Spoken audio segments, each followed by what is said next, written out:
जय श्री कृष्णा, जय श्री राधे मेरे प्यारे मित्रों, प्यारे भाई बहन। आज मैं आपको ऋषि पंचमी व्रत कथा सुनाती हूँ। इस व्रत को करने से समस्त पापों का नाश होता है। ये व्रत स्त्रियों के लिए है।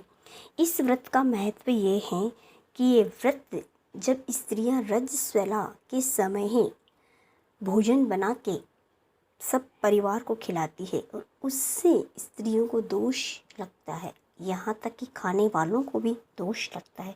तो उस दोष से मुक्ति के लिए ऋषि पंचमी का व्रत किया जाता है। ये व्रत भाद्रपद सुदी पंचमी को किया जाता है। इस व्रत में सप्त ऋषियों की पूजा की जाती है और आराधनी माता की पूजा की जाती है। गौरी गणेश की भी पूजा की जाती है। इस व्रत को करने से समस्त पापों का नाश हो जाता है।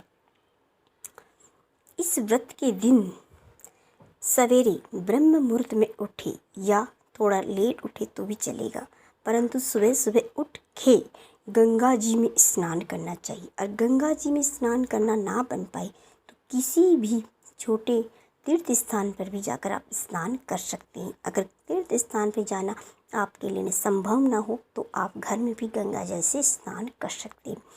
इसमें हमें 108 बार स्नान करना चाहिए, यानी कि 108 जल के लोटे अपने सिर समेत, बालों समेत सिर से ऊपर तक डालना चाहिए और भगवान सप्त ऋषियों का नाम ले लेकर 7 लोटे डालने चाहिए। हमें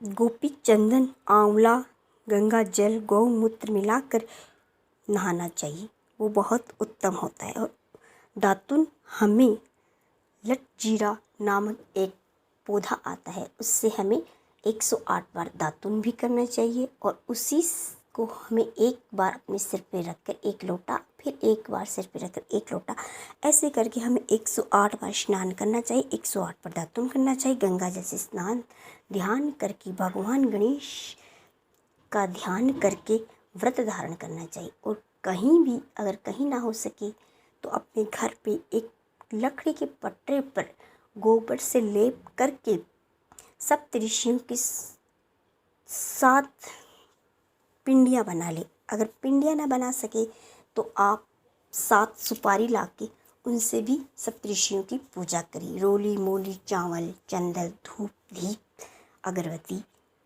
और फल से आप उनकी पूजा करें।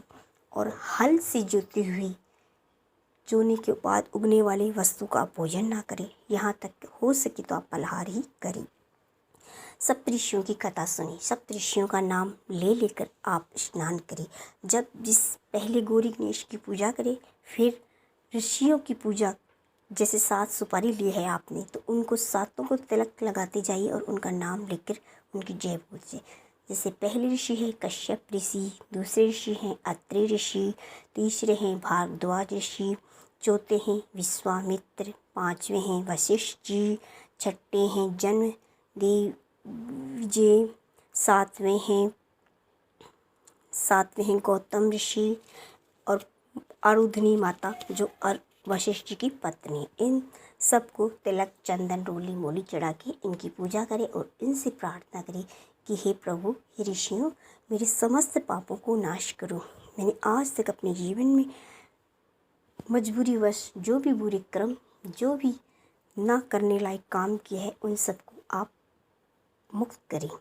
ऐसे करने से ऋषि प्रसन्न होकर हमें हर पाप से मुक्त करते हैं। तो ये हर स्त्री को व्रत करना चाहिए। अब मैं आपको इसकी कथा सुनाती हूँ। एक बार एक ब्राह्मणी, ब्राह्मण का नाम विदिर और उसकी पत्नी का नाम सुशीला था। वो दोनों वेद पाठी ब्राह्मण थे। उसकी पत्नी भी बहुत ही सुशील और संस्कारी थी। वो अपने पति की सेवा में मग्न रहती थी। उस ब्राह्मण के एक पुत्र हुआ जो वो भी वेद पाठी हुआ और एक पुत्री, जिसका विवाह करके उसे ससुराल विदा किया, परंतु उसके भाग्य में सौभाग्य का सुख नहीं लिखा था। कुछ ही दिनों में उसका पति मर गया और वो विधवा हो गई।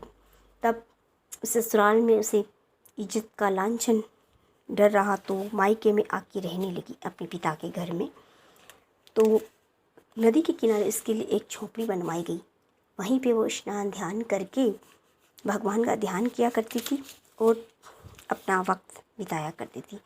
काफ़ी वर्ष बीतने के बाद में एक दिन क्या हुआ कि वो उसके शरीर पे कीड़े पड़ गए। तब ब्राह्मणी ने सोचा कि मेरी पुत्री धर्मात्मा है, परंतु फिर भी इसका पति मर गया, पता नहीं इसके कौन से पूर्व जन्म के पाप है, और अब वो जब भगवान में पूर्ण रूप से ध्यान में लगी हुई तब इसके पूरे शरीर को कीड़े लग गए हैं। इसकी मुक्ति कैसे होगी, ये इस संसार में कैसे जिएंगी, ये तो बहुत दुखी है।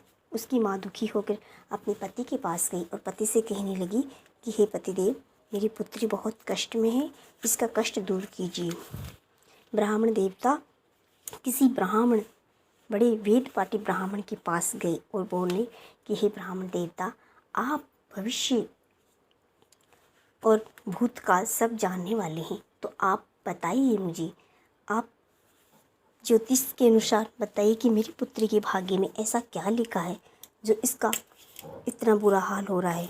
तब ब्राह्मण के ऐसे आग्रह करने से ऋषि ब्राह्मण ने अपनी अंतर आत्मा में झांक कर देखा तो उसने पता लगाया कि उसकी पुत्री पूर्व के पिछले कई जन्म पहले ब्राह्मणी थी और रजस्वला के समय वो अपने पति के लिए भोजन बना के पति को खिलाती थी। इसी कारण उसका पति मर गया, इसी दोष के कारण, और इसी दोष के कारण उसके शरीर को कीड़े लग गए।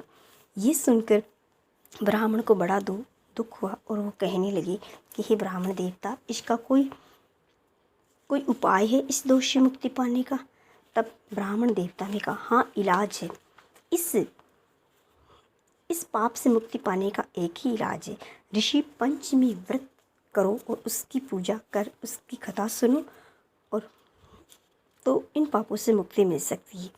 तब पुत्री के मोह में आकर ब्राह्मण देवता ने ऋषि ब्राह्मण से कहा कि मुझे इसकी विधि बतलाइए।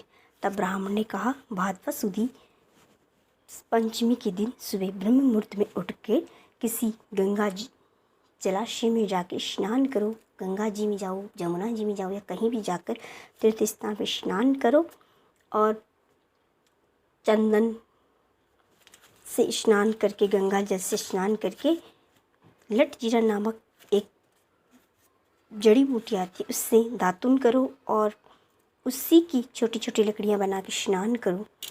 स्नान करने के बाद में किसी गाय के गोबर से नदी के किनारे, हो सके तो नदी किनारे न घर में लेप कर सप्तऋषियों का पूजन करो। सप्तऋषियों की तस्वीर ना हो तो सप्तऋषियों की पिंडी बना के उनकी धूप दीप नैवेद्य से पूजा कर, उनकी आरती कर, फल का भोग लगाकर उनसे क्षमा याचना करो और कहो कि मैं भगवान समस्त पापों से मुझे मुक्त करो, तो आपकी पुत्री का भाग्य बदल सकता है।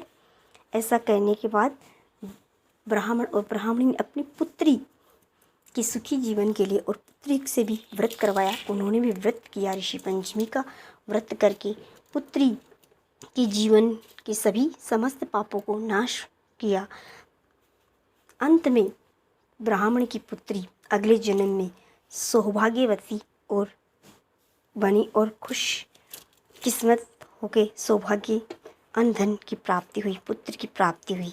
तो इस व्रत को करने से पिछले जन्मों के बुरे कर्मों के फल से जो हमें पीड़ा होती है उसका भी नाश हो जाता है और हमें अगले आने वाले जन्मों में दुख की चिंता नहीं होती। यानी कि अगले इस जन्म में हम कोई भी गलती से पाप करते हैं, कोई भी स्त्री मजबूरीवश कोई भी करती है तो उसका पाप नष्ट हो जाता है। इसलिए हमें ये व्रत अवश्य करना चाहिए। तो आपको ये ऋषि पंचमी व्रत कथा कैसी लगी? अगर आपको अच्छी लगी तो मेरे चैनल को लाइक करें, शेयर करें, सब्सक्राइब करें। धन्यवाद।